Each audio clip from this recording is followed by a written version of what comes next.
Alrighty, guys. So today we have a absolute legend in the house, Randy. So Randy is on a interview. We'll do more of a podcast out today, and I've got a lot of stuff in store. Of course, first and foremost, I want to introduce Randy, because for those of you guys that do not know, I think a lot of people probably are aware of Randy in the world of EXP, but anyone else who's watching at other brokerages, you guys are in for a treat of an interview today. So. This is Randy Dick. He's been in the game for 30 plus years. Consistently one of the top real estate entrepreneurs in Canada. And then, across 250 transactions a year, 5X EXP Icon Award. Before that, you worked on some of the top RE/MAX teams in the country. You're one of the top 200 agents in Canada. And obviously, right now, you are crushing it at EXP Realty. And it doesn't really take much. Someone can just Google you and find everything. And, it's so impressive. I just looked at even your website. I was like, wow, this is insane. So, and obviously you're a client with us as well, but we're gonna focus on that just at the end. I want this interview to be really, really impactful for everyone watching today, and just picking the brain of Brandy here, right? And getting insights as well, where I'll be talking about stuff like where the industry is heading in real estate, some trends, the coaching side of things, agent attraction, and all that sweet stuff. Yeah, so.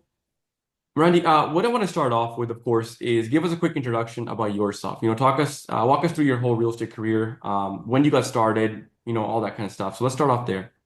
It's a bit scary because it's going to say how old I am, but it was 1992, and I was working in retail before that. I was managing a sports shop, and so I was making a whopping 28 to $30,000 a year managing the sports shop, which I love, but it wasn't going to pay the bills, and it wasn't going to set me up for a legacy program, so to speak. So, a friend of mine introduced me to real estate, and I got my license in 1992, May of 1992. And from there, things took off pretty quick. I had to work hard. I was broke. The bank was knocking on my door. I had a kid. I had another kid on the way, a car payment, a house payment, and I just had to go out there and work. So that's how I got my start. And my why was very simple. Got to make some deals here to make some money to keep the bank away from the door. So, anyways, that went well. I bought into that brokerage eventually. I was at that small boutique brokerage for about 7 years, and then I realized that I really didn't like owning a brokerage.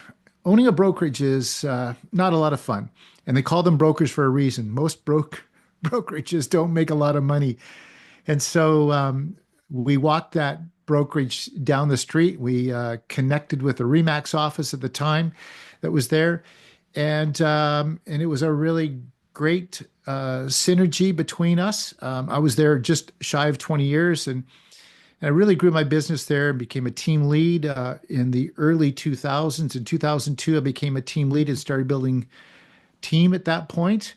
And we were recognized for being, one of the top teams in the world with RE/MAX, the top under 50 or 50 top teams with RE/MAX. Loved everything about RE/MAX. Loved everything about it. Connected with so many incredible people, and it was the people, the other agents, that really spurred me on to being the agent I am today. Because when you hang around with people that soar, you also soar. And so I saw the value of incredible agents and how could I basically rip off and duplicate what they were doing, and which is what I did. And so it was in 2017, 2018, I started asking myself some tougher questions, because after you've been in the grind for so long, and at that point I was, well over 6,500 sales as a team lead, running the team and doing deals myself. I started asking a question about this thing called a business, that I kept calling it a business, a business, a business. And one day I looked in the mirror and I said, Randy, you're telling yourself a lie. This is not a business. A business, if it was a business, you could leave for more than 10 days, come back, and everything is functioning and working as is, and maybe even better. You couldn't leave it for a month. You couldn't leave it for a year.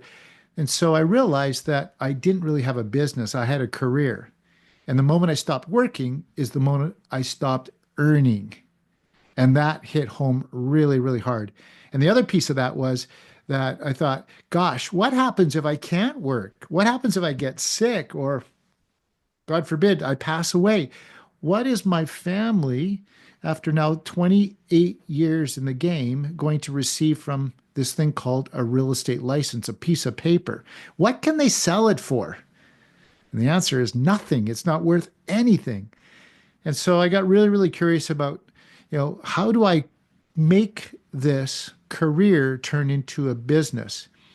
And I thought about, opening up a brokerage, selling my team. And I realized that selling my team, it wasn't worth very much because I was so involved. I was so much part of the production that the moment I was pulled out of it is the moment it wasn't worth much. And so that's when I got really, really curious and I started looking around. And so that was when I transitioned from Remax to EXP in December of 2018. So Nice. fast forwarded, so I've been here now roughly 6 years at EXP, and it's been phenomenal. Yeah. Love it, love it. Yeah, you said a lot of great things there. I think a lot of people have similar situations where you talked about as well brokerages, right? Like, having a brokerage, like we talked a lot of brokerages, even though like a lot of our ads for our company are like for revenue share folks and agent attractors, Mhm. we'll get like the typical independent brokerage we'll book in, right? And we see time and time again, like the vast majority of people that are running these brokerages are losing money, bleeding money, and it's not a fun place to be in. And like everyone has this thing in their mind, like, oh, maybe I'm gonna exit for like EBITDA multiple one day, but like if there's not actually a real EBITDA and it's like a decline in the growth, like your business is not that valuable. And you hit a lot of points there as well with the team model. But really, the whole concept of business. I mean, I know a lot of real estate agents, and some of them can make a lot, but it's really a high-paying job if it's not set up correctly. So obviously, then another move to EXP, I think a couple years ago. So you've also seen that the company EXP grow quite a bit. Obviously a lot of companies are emerging as a result of seeing the success of EXP. I think the way that they had came in is like they looked at a KW model, but then they innovated on it and is all cloud based. And obviously it's a big change. I think a lot of people also look at the cloud based model and is very unfamiliar. But what's been your experience with a cloud-based brokerage? Like in the past few years and you seeing it grow, what's been your experience? Well, it's the future. It's the disruptor. It's the Uber of the taxi business. And the reason why it works so well is it works on a number of levels. Probably the number one reason why it works so well is it is actually economically, fundamentally a good business to run because you are bringing in all of these resources into one house versus a franchise program where you've got all these little houses. Some have 10 agents, some have 200 agents, but so much of it is repetitive and redundant of what they do in each one of these offices. So by bringing it all under one house, you can supersize everything from the teaching, the university aspect of it, the cost, running just the conveyancing department, like everything economically makes a whole bunch more sense from the business standpoint, and it makes it sustainable. That's the really cool thing about cloud-based brokerages because you can bring it all into, under one roof, so to speak, or one house because they're all as one would know, it's all one brokerage for the entire world, so to speak, like EXP or Real or whatever cloud-based brokerage is. It's one brokerage for the world, so to speak. So that's really, really cool from just an operational standpoint and an economical standpoint. But for the agent itself, the services that you get, the level of service, the professionalism that is elevated because again it's all under one house, so you got the best of the best bringing it to you, not just somebody in an office that says, hey, I'm good at marketing or I'm good at you know teaching or instructing or coaching. Well, no, we've got the best of the best under one roof. So I think for an agent that's exceptional. And then resources as far as tools, technology, again, because it's one company, you can really supersize all of that and bring in exceptional value to it. Think about this. If you were a tech company and you wanted your technology to be used by real estate agents. Why would you take it to somebody that runs a franchise operation? Think about that. And I'll say why. First of all, I have to meet with somebody in a high up tower that is really hard to get to because that's just the way they operate. If they're convinced, and I have to convince them that this is good technology, but they're not even agents. They're often not um, uh, people that have even worked in the industry, so they don't really understand the technology standpoint of how it could help an agent. But if I could get through to them and they say, "Yeah, that's a great piece of technology," then they have to go and push it out to the regional owners. Then they have to go and push it out to the franchise owners before it even touches an agent. And by the time that that whole process happens, that is old news. It's old technology because it takes 12 to 18 months sometimes to get that all the way through the system. Yeah. Where if I was operating a really cool tech company that was good for an agent, I would bring it directly to somebody like a Real, like an EXP, because it goes from connecting to somebody in a tech lab to the agent in less than a couple months. And with one stroke of the pen, I now have 90,000 agents using my technology versus at franchise model where it takes so much time to trickle down and then get all of those people on board before it even gets to the agent. Like it's remarkable how cloud-based is so efficient in so many ways. And then of course, I as a cloud agent, I can work anywhere, anytime, anyhow. And I am not limited to a geographical area. I am not hyper local. I am global. Mhm. And that's the real big difference for me. Yeah, there's so many things you touched on there. Like I was even looking at like I think an article the other day. I think it was on one of the real estate news sites. I think Sisu. It's like a really popular like a transaction manager, but it's a tech company. I think there was a deal with EXP recently that, it was like I'm not exactly sure what it was, but it just alludes to what you talked about. And also like touching on all the points about like cloud-based brokerage. I think that the big thing is like um and when it comes to cloud-based brokerages, obviously like, the best companies are the ones that have the highest gross profits. The unit case economics of these companies are like just superior than the traditional model. It's more scalable. The tech is there, and like typically, I think people don't also understand as well as like as these companies go bigger and bigger, like a lot of them are already publicly traded. They have billion-dollar valuations. They attract the best talent as well, and then they have more resources as well to attract the best talent, right? And it just keeps on getting better and better. And like I see it as well already. Like I've seen it just in like our calls, right? So we probably talk to like probably over 1,000 people a month, right? And some of these people are agent trackers, a lot of people are independent brokerages. And we also see the independent brokerages like they're struggling and they're like, yeah, I'm thinking about maybe making the move to Rio, more making the move to EXP or Epic, because like that really is like they understand that like they cannot run like this, right? Mhm. And they're losing agents. It's like a big dilemma right now. Obviously, some people are able to survive, but yeah, I think in the next 5 or 10 years, where do you see, for example, I personally see that here's what I think is going to happen. I think that there's a certain set of agents and that are preferring to stay at the traditional brokerage model simply because there could be reasons like there's a fear of adapting to tech.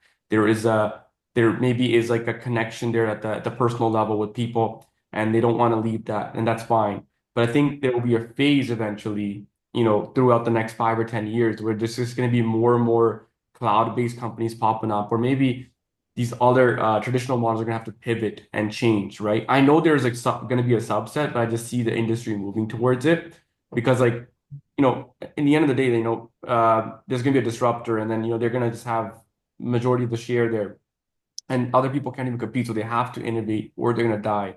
And the way I see it right now is like, sure, the next 5 or 10 years, they're going to be the traditional models, and they're going to still stay there for the people that want to stay there. And I think Glenn Sanford, he was saying this. I think he was watching a podcast. He was like, well, I think the majority of the real estate industry right now is I think the average age is like in the 50s. So there's a there's a fear of tech as well, and they don't want to adapt, so they want to stay to that. But the people that get it, they're going to move. But eventually, they're going to see a rise of more and more. brokerages forming, especially like more of these tech companies really. And I see it as well. And I've seen like new ones pop up. Like obviously Real Brokers there, Epic is there. I think Realty of America is a new one. And then I think other brokerages are starting to adopt a revenue share model online.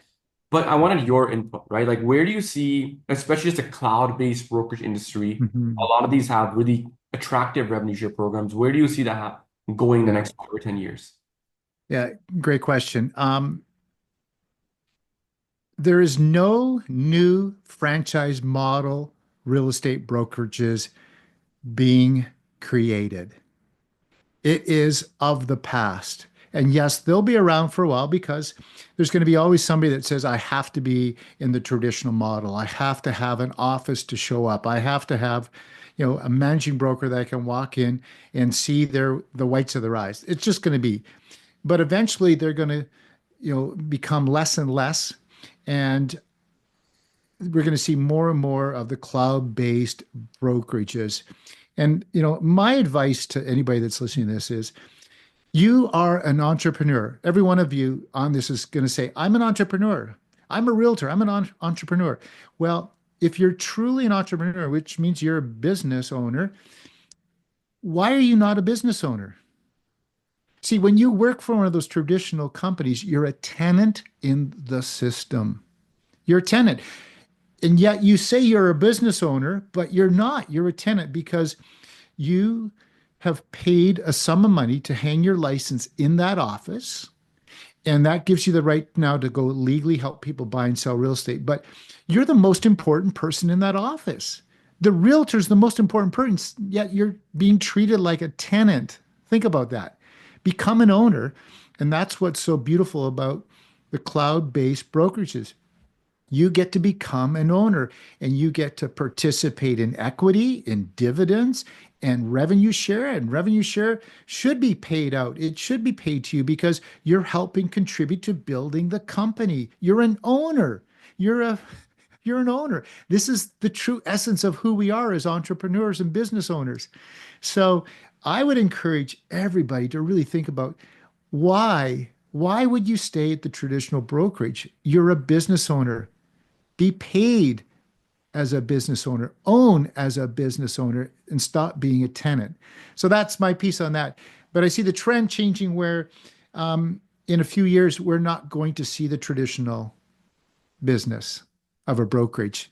And there'll be iterations of it, but they're going to have to either offer a lot of value, like I mean a ton of personalized value to keep people, and people will stay for that reason, where they're really being treated like it's a red carpet experience. But if it's not a red carpet experience, they're not getting a lot of value. Why would they stay there? And they're all going to move to a version of the cloud brokerage that we know today. And there'll be other iterations of the cloud based brokerage as well. But that's where I see the trends. And within, I'm thinking 5 to 10 years, we won't know anything of that old model that exists today. Yeah, I think also the red carpet experience, obviously, that's expensive too. I think most of the companies are not even able to economically sustain that, right? Because the gross margin won't allow it. But like Mhm. maybe I think that the ultra luxury brokerages that only deal with very, very high-end homes, I'm talking like tens of millions, maybe they Yep. will have that because they have higher margins typically. But I think I'd ultra like to add one thing to that, though. There's one thing I really want to make sure that people understand. Not all brokerages are created equal. And so, what I mean by that is, when you're working at the traditional business or the traditional brokerage, if it doesn't survive, it's not a big deal. The biggest deal is that you've maybe got some deposits in their trust account. But when you work with a cloud-based brokerage and you're an owner, you're actually creating an equitable event to happen. You're receiving shares or stock in that company. And so I'd hate for people to think that they're all created equal and you go to a cloud-based brokerage and you work there for 5, 6, 7 years and then it vaporizes. It doesn't pan out. It doesn't work out. And now you've lost all that equity because they are insolvent. So I want to make sure that people don't believe that all cloud-based brokerages are the same too. Look at the financials. That would be a key for me to do if I was looking at moving to a cloud-based brokerage.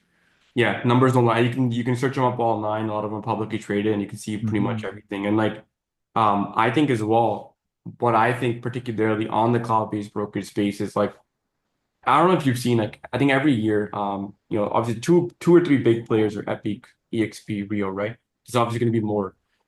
Everyone is innovating on their model. I think EXP recently or last year they released like another revenue share model. And Rio Broker is like also innovating, right? So I think what's going to happen is as more competitors emerge in the space, Hmm. because like the one of the highest leverage activities for like the people that own these companies is incentivizing as well revenue share. Because agent count is not always the most important thing, but is definitely is like a very important thing. They want to incentivize more and more, because that's one of the best ways for brokers to scale. And I think the revenue share programs, at least the revenue share programs, but at the same time as well, like the tech and everything, they're going to be forced to make them better and better. So I think it's a good thing as well for the people at the revenue share brokerage because they're only going to see more and more advancements in the comp plans but also the tech. And I think that's what's going to happen because everyone's like sort of competing against one another, right? And some people will win on just the culture side. There's a lot of ways you can have like you can establish and win. But if we just talk about purely like from a company growth standpoint, like if we see EXP and Real Broker, like if they're trying to retain more folks and they're trying to grow at the same time they're going to be forced to improve their revenue share programs, make them even more shinier, better, and sexier. And at the same time, they're obviously going to have more and more tech advancements. And I think that's where also there's going to be a big in the next 5 or 10 years. Like I think I saw recently as well, like there's a new brokerage, I think Realty of America, they have like unlimited tiers in their revenue share, right? I'm not sure exactly how it works. But there's a lot of things that I see also coming in that level, right? Where they're just going to continue to innovate as well on that. So yeah, Yes. Again, I'd be cautious because shiny objects don't always appear to be so shiny after a while.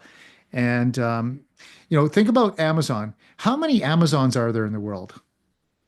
this Right? So Amazon's got this great idea. They go ahead and they build out Amazon, but there's very few companies that can compete with building an Amazon. And some have tried and have failed. And so you always have to be careful that, you know, look ahead, be cautious because they're not all created equal. 100%, yeah. And I think it I've just seen as well like in terms of like economics, the longer company stays, the more market share has, it keeps on getting better and better. Like that's what I've seen, right? And it gets harder and harder to compete against that. So yeah, one thing I know now want to talk about as well is for yourself, right? Obviously, I see as well like at the cloud-based brokerages typically the most entrepreneurial individuals are always going to win, right? Now, that means like they don't just only rely upon real estate production. They make use of all the other things that are available there. One of them, obviously, particularly is revenue share and attracting agents. So my question for you, obviously, you've done great with agent attraction. And the way I look at it fundamentally is that, if we look at it from an entrepreneurial standpoint, the person that's going to make the most amount of money is the person that has the most amount of value, right? So as a real estate entrepreneur, if you truly are an entrepreneur, the way I would look at it is like, well, trackable back to you. And that's, I mean, verbatim trackable because you can actually see how many transactions are you closing? In other words, how big is your team size? How many people are directly in your influence network that are closing deals? Because ultimately, in the end of the day, the money trickles upwards because the person that provides the most value gets it. So the way I look at it is like the top agent attractors and the winners in revenue share are basically, responsible for the most amount of real estate transactions across the board. So that's why, I see as like if you truly, as an entrepreneur, it's all about leverage, right? And then you want to put the fulcrum towards in your benefit. We talk about leverage. The winners in agent traction are the ones that typically have the biggest organization size. Now, there's a little bit of a dilemma that I think that a lot of people face, which is Should I do production first and then do agent Mhm. attraction? Should I do it in between? How should I think about it? I wanted to see your input and then I'll give mine, but I want to see what you think about that. Hmm. That's a great question. Um, Production drives the bus. Production drives the bus. And so, to be a good influencer, I think you have to show that you've been in production, that you are good at production first. Now, not always. I've seen a few agents that did not do much in production, but have been very good at being the influencer, the attraction agent, or the recruiter, whatever word we want to use. But you know, we are in the influence business, and so influence means that you've done some business before, that you've done deals, that you can help people, and people like to be around people that are magnetic, that they've done good in this industry before. And so that was very helpful for me, doing all of those deals, at this point, over 7,000 sales. So I've done a lot of business. And the other thing that I really wanted to be part of is that I always wanted to be the best agent in every one of those deals, which means that, no matter who the agent was on the other side, how can I help this deal come together? Like it is really about me and carrying the load of making that deal go. And so, you know, and I'll be frank, a lot of top producers sometimes aren't the nicest people. They're challenging to work with. But I wanted to be, an amazing agent, top producer, and I wanted to be, a guy that people wanted to work with. So that boasted very well for me in agent attraction. People picked up the phone when I called.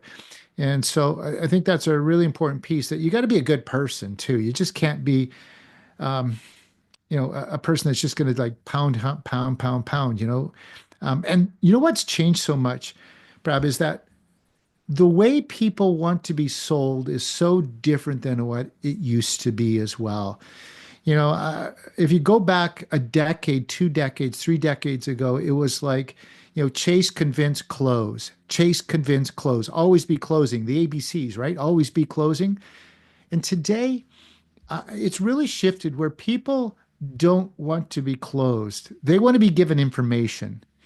And there's a lot of information that they can gather now on their own. And they would rather choose who they work with. It's no different in real estate, in production as well. But I really think it's important in agent attraction too to know that, people choose people. They're not necessarily choosing the brokerage as much as they're choosing the people. And I think we're going to see more and more of that when it comes to more and more cloud brokerages where they go, I align with this person. I don't align with that person. And it is really about the people first. 100%. I think it's also a testament as well, like to if you look at the top agent attractors at most brokerages, they're obviously the most influential. Now, that can, be from the lens of like they've crushed in real estate production. Other ones are celebrities on YouTube. Other ones are, Mhm. typically doing well with real estate coaching. And that also is a way of influence. And there's a lot of ways, there's a lot of paths, right? Not necessarily just one path you can take. I think as well, like as you mentioned, you know, um, just crushing it in production also will help you, be that person that people value that want to align with because now not only, obviously you have the trophies that they can see, but also like they can also come and you can actually the other thing is there's a clear discrepancy of value you can provide to them and they can see it. And when you talk to them, they'll see like, okay, this person knows their stuff. I want to align with them. Yeah, like the way I look at it is like now, like if I look at some of the top Asian attractors, there usually are people that are of influence. Now, like I said, there's a lot of paths to get that word Mhm. influence, right? In my marketing world, I use a word called status delta. It's a delta is a change, is a different status. Typically, those people, and when there's a different status, people move towards status, right? That's like a fundamental mover of action from a marketing lens. So there's a lot of ways to become a successful agent attractor. Now, for yourself, one thing you mentioned that, you came like 2018, 2017, I think with EXP, right? So since then, has it gotten more difficult to do agent attraction? Has it got more expensive? Like, what are the pitfalls that you've seen that have arise to the last couple of years? Well, it has become more difficult in some ways, and it's partly due to the market conditions. The market back in 2019, 2020 was better than it is now in most locations. And then COVID just absolutely exploded it, and everybody wanted to be an agent. And so there was just a lot of new agents coming into the marketplace. And so attraction was a lot easier at that point. And also for myself, that was where I was brand new to EXP. So, you've got all your contacts and relationships that you work with. And then after a while, some of those, you don't have as many people that you touch anew with your new concept of what a brokerage looks like. And of course, there's a lot more competition. In 2018, Real was just getting started, so they were just brand new and fresh and very, very unknown. And so, that was the only competition, and they weren't even in Canada at the time. So there's zero competition. We were the only cloud-based brokerage, so to speak, at that time. But today, there's a lot of options, and of course, the traditional brokerages, they know they're losing agents and they're up against a real fight, so they've gotten a little bit more competitive as well. So I would say in some ways, it's actually more difficult today to attract than it was back in the 2019, 2020, 2021, 22.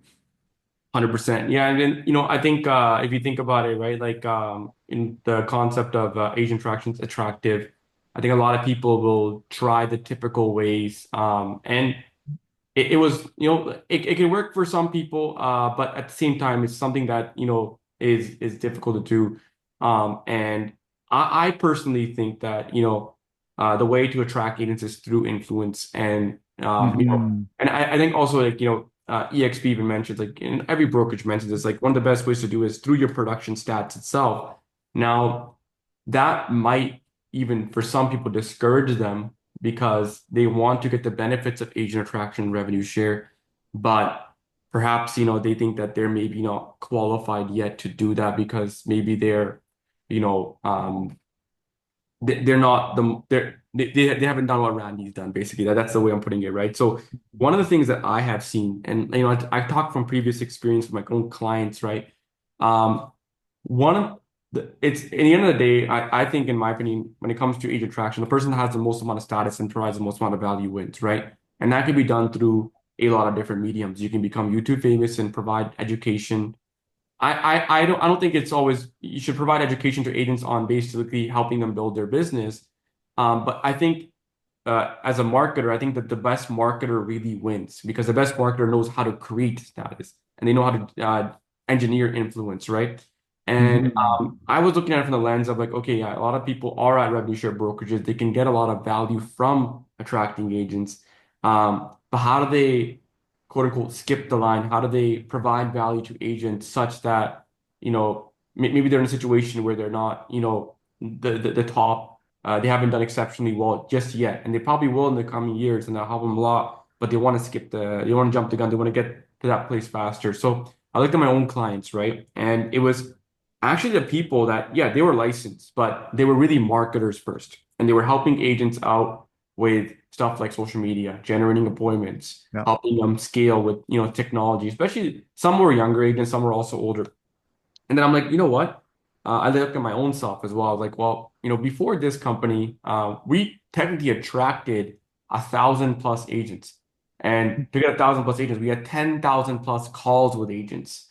So I'm like, I'm sure that even if 1% of those people, the 10,000 people that booked, if we have a 10% closing rate on the digital product side, if 1% of those people they would be more than interested in working with me because they saw my face all over the ads, influence, and I was actually able to help them close more deals. They would surely partner with me if I was at a cloud-based brokerage. And then I had that theory, and then it started getting proven by my other clients, like Will was one of them, and then Joel was one of them. And then now we have other ones, Sammy, right? And you guys were attracting dozens of agents every single year. I'm like, you know what? Okay, now digital product side, it could work because these marketers are coming in and they're taking over. I mean, in the end of the day, the marketer is the one that has the most, because marketing is also leveraged, is really leveraged sales. So that was my concept on this. But you know, I do want to pivot as well, because like one of the things, like obviously you are, you've been really successful with the coaching side, and um, you know, for yourself, how is that playing into agent attraction in general? Hmm. Yeah, we all need a gateway drug to get to wherever we need to go. And for many of us, what is that gateway drug, so to speak? And you mentioned, it could be somebody that's teaching somebody how to be a YouTuber. It could be somebody teaching them social media. And what better drug than helping people generate business? Because that's the bottleneck for everybody. Everybody should wake up every morning and go, what is my bottleneck today? And for the majority of real estate agents, it's I got to generate leads. That's the bottleneck, prospecting leads, and find a way to make deals because, the agent attraction game is a marathon, but the transaction game, the production game is a sprint. I can, get a good lead, and I call it, like the fishing hole leads. You go to the fishing hole and you see the fish and throw a hook in because you know where the fish is and you get a fish on. So really, how do we help agents put deals together in 30, 60, 90 days? That's the candy. That's what everybody wants. And so this is what's the value of the coaching program is by helping people level up, get rid of that bottleneck in their business and start making deals. That is the gateway to now the conversation around changing brokerages or moving to a new brokerage or Randy, tell me about your brokerage. I love what you're doing for me on the coaching side. What about your brokerage? You haven't mentioned anything yet about it. Tell me more about it, right? So that is the gateway drug, I think, to really helping people level up. And then once they're leveled up doing deals, they're much more open to hearing about what you have to say. 100%. And even adding to that point too, like some people, they've actually been really successful with production, but then it's hard for them to Mm, convince and show to other people they have because they're also up against other people that have been really successful agents with yeah. production as well. So the coaching side of things, obviously for many people, it's the next logical step for them, because it's just that alone. I mean, I know that the coaching side, I give my own personal example, right? Like this is not to boast or anything, but like our company will do like 400 to 500K a month in revenue, right? And that's just from coaching online. Hmm. And we've had some of our clients do $300,000 a month. And when I see these numbers in our ads, everyone's like, no, no, this is a lie, right? But obviously then the thing is when you're selling online, it's extremely scalable. Now, that doesn't necessarily mean everyone should right away get into it, but I 100% agree. And I had a lot of interviews like this before with other clients. They say the same thing. Like they didn't even mention their brokerage, but like you provide value. And this is the way to provide value in a much shorter time period, right? And that's what allows you to do. So for yourself, right? Like, before you came to us, and you probably saw some of our ads, correct? And Correct. what was your first opinions? Like the whole, we're like, oh, use a digital product to attract agents and all that kind of stuff. What was your first opinions about that? Well, I was really turned on by it. I am so curious, and everybody's got to be curious. Curiosity is the greatest gift we have. So, I'm super, super curious. I'm a cat. I'm curious, ambitious, and tenacious. I'm a cat. And so I saw these ads and I thought, gosh, I need to check this out. And so it didn't take me very long to book an appointment with you because I am a curious dude. Love it, love it. Yeah. And then, obviously once you came in and, I think a big part was like restructuring and having the call funnel and Yeah. having video sales that are having the ads and running that. I think you also have a great team helping you as well, which I think is like another point I want to highlight because that helps you accelerate everything and helps you just like, springboard even faster. Um, so you started to then scale and, you know, you are selling the digital product.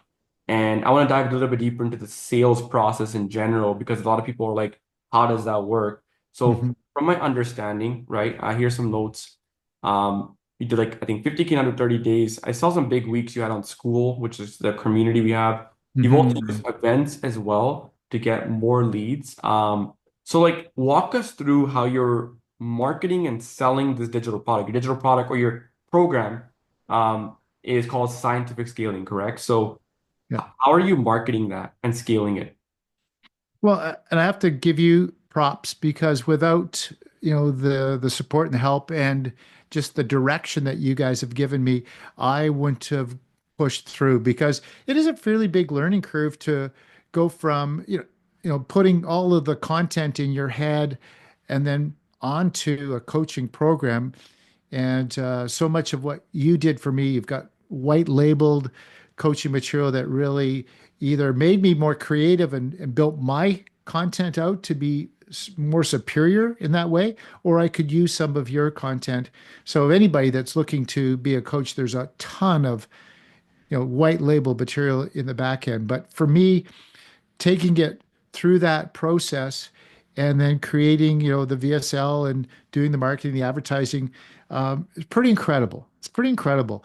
And I'm really blown away by what I've been able to create with the help of your team. And I'm really excited.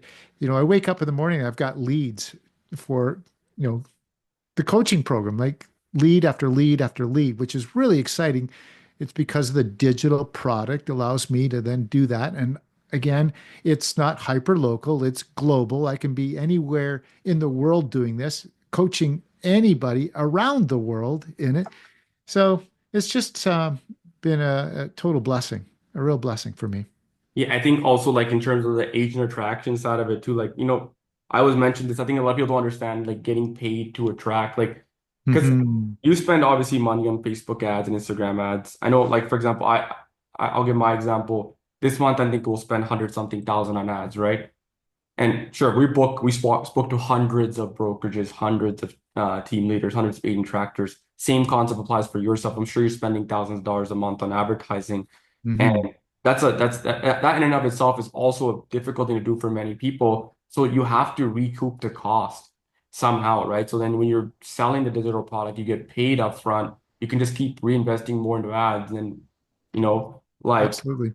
that's the key concept. And when it comes to agent attraction, right? So like, okay, so the main goal is obviously selling the coaching side, selling the digital product side. I'm sure there are like you guys speak to a lot of agents, and you're only going to speak to more and more as you guys scale up your ad spend. Um, because obviously, I think at most cloud-based brokerages, you're not even allowed to run ads to your. I see people doing it all the time, which it's a little bit of a sticky place to be, not a good place because like if they catch you, then I'm assuming they'd penalize that. Mhm. But if you're running the digital product, obviously, you're not really marketing EXP, but like as people come to your calendars, right, and you guys probably speak to people, agents particularly all over North America. Um, they obviously, I think for you guys specifically, your funnel, there's like probably a lot more things. You're in the inner circle now, which we're gonna help you implement, like the retargeting stuff and all that, to even get more status and trust built up before the call. But aside from that, like you guys have people that come to your guys' calls, sales calls, and you guys sell them on the digital product. You guys will charge your the fee or the investment that you guys are Mhm. asking, and people will do that. Now, do you guys also use that as an opportunity to agent attraction as well on that sales call? For example, maybe if someone isn't able to jump on and invest right away, but they really want to work with you. So have you guys ever had instances of agent attraction on that level, like before they even become Mhm. a client of yours? Yes, yeah, absolutely. And so, it's really about hearing, understanding, and seeing somebody. That's sales, right? So when somebody feels like they've been heard, understood, and seen, of course, they then will trust you and open up. And so a lot of our conversation on our discovery call is just helping us and them understand and see and hear what we have to offer. And if EXP is a good fit at that point, then we introduce the concept of joining us at EXP in our own inner circle, so to speak. So it's a really through the conversation. Some are totally open to it and some aren't, and that's just the way life is, right? You're not going to connect with everybody on every level, but there's going to be times where it just makes so much sense for them to partner with us at EXP in our coaching program as well. And then other cases, they're just really, really happy where they're at, and that's fine too. And then we just help them level up in their game. But I'm going to make the assumption that at some point, they see what we do and how we do it, and the professionalism and how we support them and how we, fulfill the guarantee that we have of getting them 3 deals a month. And then it's like, gosh, I need to know more about the brokerage that you're at. And that's such an easy conversation at that point. So, um, every step of the way, or every individual has their point of allowing that conversation to happen. And the challenge for anybody in my chair is be careful and cautious and when you introduce that, because you can introduce it too early, or and if you introduce it too early, then of course it all goes for naught. So that's the challenge, and just be a good listener and really make sure that they understand and know what you're about before you introduce that. But gosh, it's really been great. It's really been great. 100%. Yeah, I think I think the whole machine in general, like if you're the selling digital product side, that should be the priority because the agent traction has a happens as a byproduct. But I've talked to all of our clients and like I've seen like for example, they'll have programs in place, obviously depending on every single brokerage's rules, where if someone Hmm. comes on and they really want to work with the person, but they are not able to jump on, maybe due to a financial reason, they're able to offer Yeah, a concession. That's one way I've seen that to work. Another works really way well. yeah, and I've seen that. Another way as well is like a back end offer. So once the agent goes through your initial program, the back end offer becomes, hey, we're going to help you do the next level thing. And that part of that could be the conversation to partner up with you. And I know there's another couple things that I've even seen. I think, for example, I think JP was mentioning that in his school community, he has like a couple people that are partnered up with him and they'll just connect, and they'll introduce it. But another thing is like even as you do the group coaching calls with your community, it's also a great opportunity as well just to do an interview with someone that is part of your organization and obviously make it valuable. But like that is also another way that I've seen. But in the end of the day, like the main thing you want to the overarching concept is you need to have a place of influence, a place where agents come and can get a lot of value. And they're gonna connect with you as a person, and then like the broker conversation is like a byproduct, right? And when people know, like, and trust you, and a good way to engineer that is through the digital product coaching side. So I think in terms of scaling for you, right? So obviously, you, I don't know if you've done the numbers on like the percentage of people that will be attracted. Um, I think from my experience from our clients has been like 25 to 30% without really pushing the agent attraction side of Mhm. people that buy that are interested in partnering, which is already a lot. And you can Yeah. scale that number and like you can go with whatever you want as long as the economics align.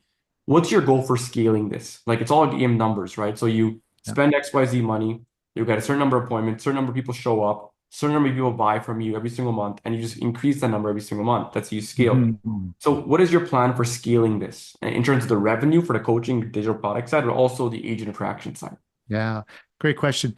Well, my goal is to be at 40 new coaching clients a month. That is my goal. 40 new coaching clients a month. And I believe in the longer I can delay the ask, the bigger my ask can be. And so, um, with 40 coming on per month, I don't feel that I have to press that hard for the agent attraction piece. So the longer I delay, the greater and the more committed that agent will be when I do ask them about EXP. But my goal would be to be in that that 20% range. So out of 40, it's 8 or 10 a month would be joining us at EXP. That would be the goal that I'm shooting for. Haven't seen that just yet, but I'm fairly new in the infancy of this, so that's my goal. Yeah, it's all about just like projecting the numbers and seeing how much to spend per month, how many appointments. At the end of the day, it's all just about helping agents, right? Like I think at the end of Mm-hmm. the day, like okay, whether or not they partner with you or not, it's like they get value from you and you're cultivating a real good community there. And I think, and you're doing group coaching and it's like, I'm assuming a lot of it's online right now, right? Like everything's on Zoom. It is. Yeah. Yeah. Love it, love it. Yeah, I mean, this is huge. This is I'm getting a lot of value from this interview for myself, and like, I think one of the things as well is like as you're doing this, you're building an email list of agents, and the email list is worth its weight in gold. There's a lot of different things that you can do.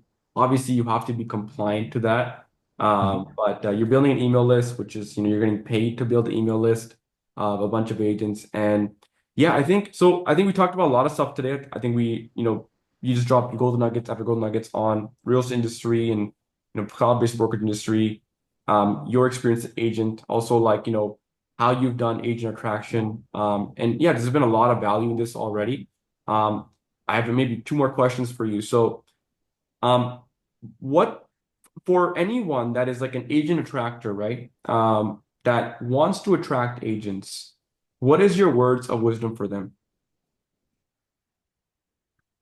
Well, be authentic is number one. You have to be real and authentic, and you have to, again, come back to this, really understand what is their either pain point or their pleasure point is one of the pieces, but you got to bring value.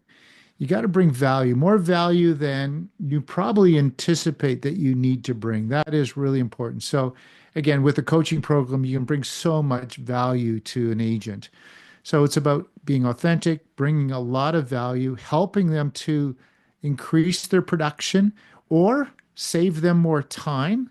So it's either production or I'm so busy, I don't know what to do with myself. I don't have a life anymore. So how do you give them more life? So those are the two pieces that are really important to help agents with. And so if you can help them with one of those two situations, you're going to certainly do well in attracting agents. Love it, love it. And yeah, I think also like you mentioned something about the white label as well, where if someone isn't like maybe confident in their ability to help an agent right now, like the white even in fact next week, like the whole team is redoing a lot of the white label Mm, to make it better. And you know, that's something that a lot of people can use. Like some of our top clients, that we see even like that are making like hundreds of thousands of dollars a month, which seems like a crazy amount of money, I know. But a lot of the initial launch was based off of the white label. So I think a lot of people have that sometimes imposter syndrome, like I can't help agents, so how am I going to attract them? But yeah. that's how it is. And I always give the example of myself, like before this company, we probably helped over 1,000, 1,100 something agents, and I haven't sold a piece of real estate, right? So it's just about who can provide the value, and there's different types of value you can provide, right? Some people can provide value in the marketing side, online side. Some people can provide value on the fulfillment side, production side, and like certain scenarios. There's a lot of different things, but in the end of the day, as you mentioned, you want to provide value. So um, if anyone's on the fence with working with us, what is your words of wisdom for them? That's a great question. First off, I have to say the white labeled coaching material was one of the catalysts that made it an easy decision for me. Even though I've got 30 years, 7,000 sales, and I've got all this knowledge and coaching experience, there's still value in knowing that there's something else there that can either make you more creative in your coaching, or if you've got a gap in your coaching, there's a white labeled product there to use as a coaching tool. So that's number one. Number two, just the structure of building out that program gave me so much confidence I was on the right track because what you don't know. And so if somebody's gone before you, follow them. I mean, that's how I learned how to sell 7,000 homes. I didn't know how to sell 450 homes until I bumped into somebody at a conference and he says, I'm selling 500 homes a year. And I go, can I follow you? Can I watch you? Can I duplicate what you're doing? Yes. So again, here's somebody that's gone before that helped me know the path and was my Sherpa guide, so to speak, through this path of creating the coaching program and making sure it was put together in a way that was professional and would work, would attract agents for the coaching program, and was foolproof. And so that's everything that you've provided for me, and I'm grateful for that. I love it, love it. Yeah, this was probably my favorite interview so far. I know with a lot of clients, but yeah, this like your motivation to a lot of people, Randy. Really appreciate you, and all your insights are always gold. So I know you're a busy guy, so we'll let you off the hook. But thank you so much for the interview today, and appreciate it.